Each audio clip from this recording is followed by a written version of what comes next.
سلام بینندگان عزیز، برنامه اخبار آزادی با خبرهای تازه تاجیکستان و جهان تقدیم شما می شود. عبدالله اشرف هستم همراهتان. حالا توجه کنید به سرخط موضوعهای برنامه امروز پنجشنبه 6 اوگوست.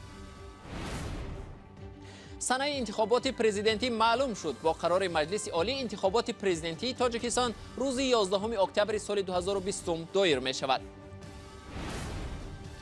مهاجران تاجیک شکایت دارند که بعد برخورد در بازار تیاپلستان در مسکو کارمندان پلیس از آنها قصاص میگیرند. با چریومش که سود برده به یگان اساس 5000 جریمه کرده جواب میدن. سال خوانش نو در مکتب‌های تاجیکستان زیر چاره‌های شدید ضد کرونا ویروس 17 اوگوست آغاز می‌یابد. معیارهای قبول شده در این سال نیز به پررگی رعایت کرده می‌شوند. لیکن باز بعضی حالت‌های دیگر هم شدنش ممکن است. برنامه را با خبر از مرز تاجیکستان و قرقیزستان شروع می‌کنیم. واحد وهابوف ساکن 65 ساله جماعت چارکوه در نتیجه تیراندازی در 1 کیلومتری مرز تاجیکستان با قرقیزستان کشته شد. با اطلاع سرریاست نیروهای مرزبانی تاجیکستان حادثه صبح 6 اوگوست رخ داده است و وهابوف در نتیجه تیراندازی از سمت قرقیزستان فوتیده است. خدمات مرزبانی قرقیزستان از مجروح شدن یک مرزبانش اطلاع می‌دهد. مقامات مرزبانی دو جانب گفتند حالا مرز آرام و وضعیت تحت نظارت گرفته شده است. بارهاست در منطقه های بحث طلب میان ساکنان دو جانب برای آب و چراگاه، راه و بازار نزاع برخاسته چندین نفر در این مناقشه ها کشته و زخمی شدند. مجلس عالی تاجیکستان اعلان کرد که انتخابات نوبتی پرزیدنتی بعد از 2 ماه دیگر برگزار خواهد شد. قبلا نمایندگان حزب‌های مخالف از حکومت طلب کرده بودند که زمان انتخابات را 3 ماه پیشتر اعلان کند تا نامزدها برای جمع آوری امضا و تبلیغات فرصتی کافی داشته باشند. کیومرث عطا با تفصیلات بیشتر. انتخابات پرزیدنتی در تاجیکستان ماه اکتبر امسال برگزار خواهد شد. در این باره مجلس ملی روز 6 اوگوست قرار کرد. این مهلت 1 ماه پیش از زمان انتخابات‌های گذشته است. هر دفعه انتخابات پرزیدنتی در تاجیکستان ماه نوامبر برگزار می‌شد. بر اساس قانون اکنون حزب‌های سیاسی و اتفاق‌های کسبه می‌توانند که نامزدهای خود را به مقام رئیس جمهوری تاجیکستان پیشنهاد کنند. این انتخابات 6 پرزیدنتی در دوران صاحب استقلالی تاجیکستان است. از سال 1994 به این طرف در 4 انتخابات گذشته پرزیدنتی امامعلی رحمان رئیس جمهوری کنونی پیروز شده است. امامعلی رحمان و پسرش رستم امامعلی از نامزدهای احتمالی انتخابات امسال گفته می شوند، ولی هر دو هنوز درباره اشتراکشان در کارزار سیاسی حرف نگفتند. پرزیدنت تاجیکستان در 7 سال 1 دفعه انتخاب می شود و 1 نفر حق ندارد که بیش از 2 دفعه نامزدیش را بگذارد. اما در دوام نزدیک به 28 سال رهبری پرزیدنت رحمان چند دفعه قانون انتخابات تغییر یافت و به او امکان داد که به محدودیت در انتخابات ها نامزد شود.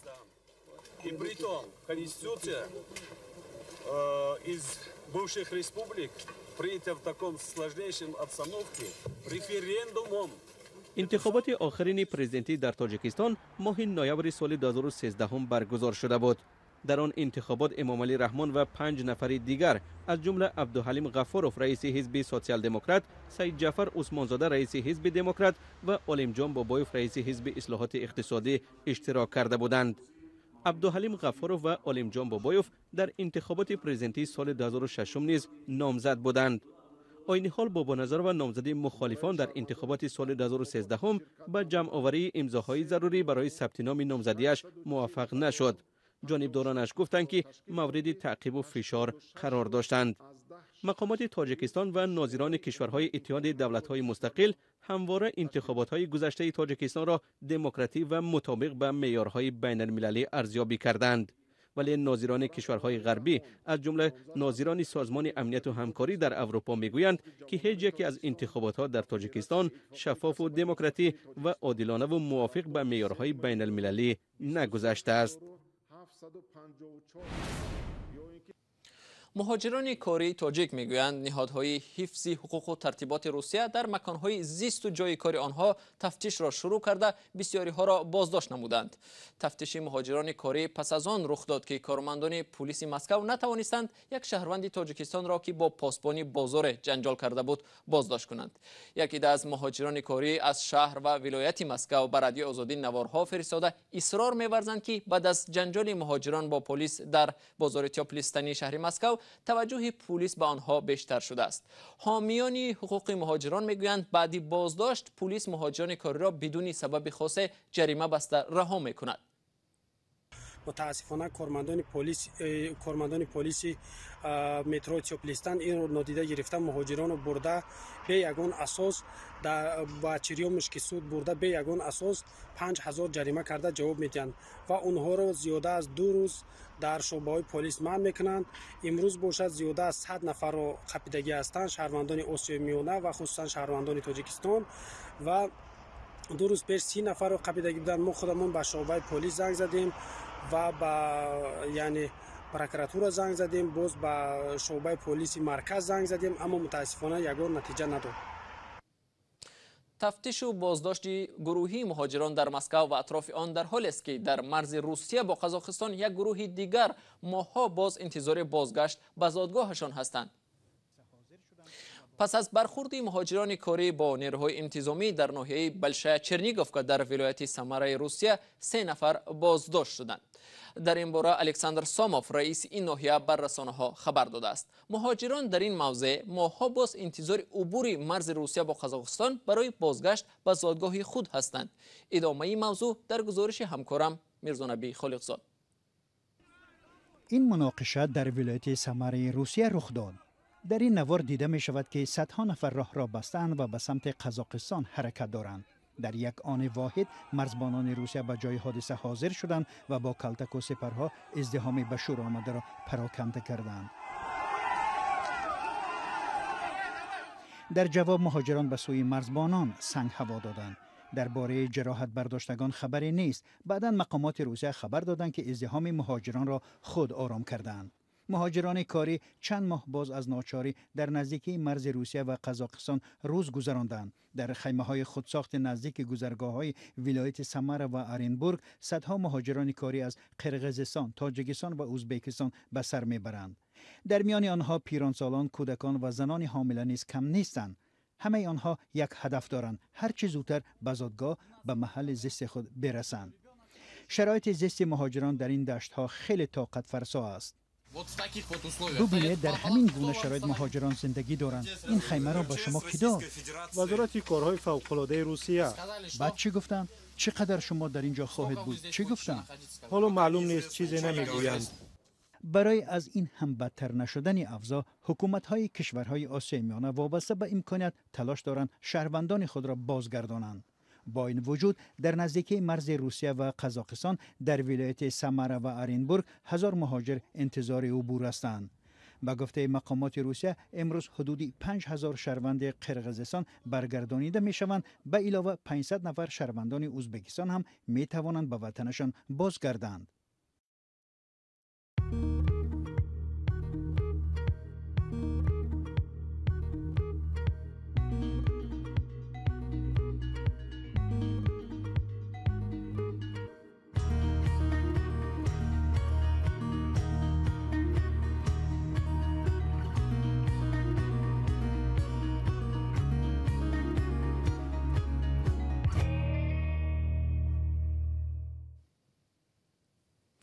وزارت معارف و علم تاجیکستان روز 5 آگوست اعلان کرد که خوانندگان باید با نقاب و محلول‌های طبی به درس حاضر شوند و هنگام تحصیل فاصله جسمانی و یا دوری از یکدیگر را رعایت کنند. تحصیل در مکتب‌های تاجیکستان روز 17 آگوست امسال آغاز خواهد شد. هر سال تحصیل در روز 1 سپتامبر در تاجیکستان آغاز می‌شد. تحصیل خوانندگان تاجیک در عهد پاندمی کرونا ویروس چگونه خواهد بود؟ سروناز روح الله از شهر دوشنبه گزارش می‌دهد. حالا ما در نزد باغ کروش کبیر در پایتخت قرار داریم و در اینجا یارمارکه فروش لباس‌های مکتبی شروع شده است. دقیقاً فروش یارمارکه لباس‌های مکتبی در این باغ در حال شروع شد که یک روز پیشتر وزارت معارف و علم تاجیکستان روز تحصیل را معین کرد و همین طور خوانندگان میتوانند روز 17 آگوست به درس فرا گرفته شوند. در صنف‌های 2 و صنف 11 موافق نقشه‌های تعلیمی، موافق استانداردهای تعلیمی درس‌ها 45 دقیقه دوام می‌یابند و در صنف یکم دوامنوکی مشغولیت‌ها 35 دقیقه رو باش میکنند. این عنعنه است، این عنعنه رو ویران هم نمیکنند. این عنعنه یا که معیارهای قبول شده در این سال نیز به پررگی رعایت کرده میشوند. لیکن باز بعضی حالت‌های دیگر هم شدنش ممکن است. شاید حالت‌های شدنش ممکن باشد که همین پاندمیا یا اینکه همین بله موج دومی اون یا که موج سومی اون آغاز شود. در این حالت در موافقت با ستاد جمهوری شاید که وقتی برگزاری مشغولیت‌ها رو دیگر کنند یا که کمتر کنند، به زیرگروه‌ها جدا کنند. لیکن اینها در عین زمان نه. شروع سال نو تحصیل از 17 آگوست در حالی است که برخی والدان میگویند بهتر بود خوانندگان از 1 سپتامبر به تحصیل فرا گرفته شوند، هرچند آنها زیاد پایفشاری نمیکنند که فرزندانشان از تحصیل کنار مانند. خیلی برای احتیاط ما دیستانسیون خوب هستند، لیکن با درس رویم با ما بیشتر میخوایم که درس رویم.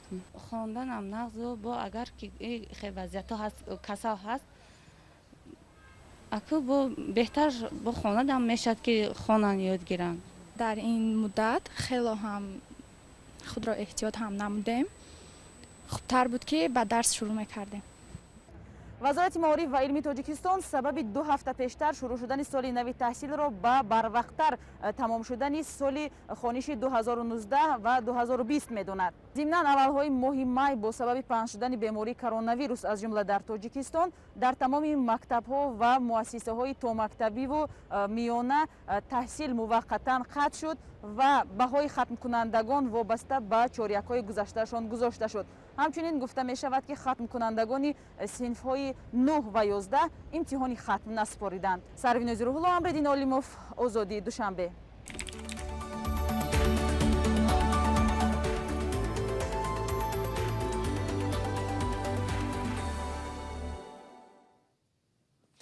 در شمال تاجیکستان ولایت سوخت به جشن 700 سالگی کمال خوجندی آمادگی می‌بینند. این شاعر تاجیک در شهر خوجند به دنیا آمده، بعداً در شهر تبریز ایران وفات کرده است. گزارش همکارم امردین علیموف درباره آمادگی‌ها به جشن شاعر گزارش می‌دهد. این چهارباغ را مقبره رمزی کمال خوجندی زیب می‌دهد. سال 2015 یک افخاک از مرقد کمال خوجندی از تبریز آوردند و در مقبره رمزی شاعر در زادگاهش گذاشتند.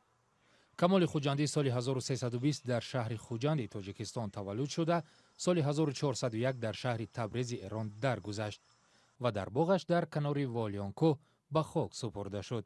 این سال 700مین سالگرد میلادی شاعر است. تجلیل به جشن 700 سالگی کمال خوب یک جشن بزرگی که تقریبا در ماه اکتبر برگزار می‌گردد، در همین حدودی مجمع برگزار می‌گردد. در آن بیشتر در اینجا عالمان، نویسندگان، شاعران این دوره معاصر می‌آیند. خب مهمان‌ها از شهر ایران در اینجا دعوت شدند. روز 4 آگوست رئیس جمهور امامعلی رحمان رمزی تجلیل از این جشنواره را انتخاب کرد.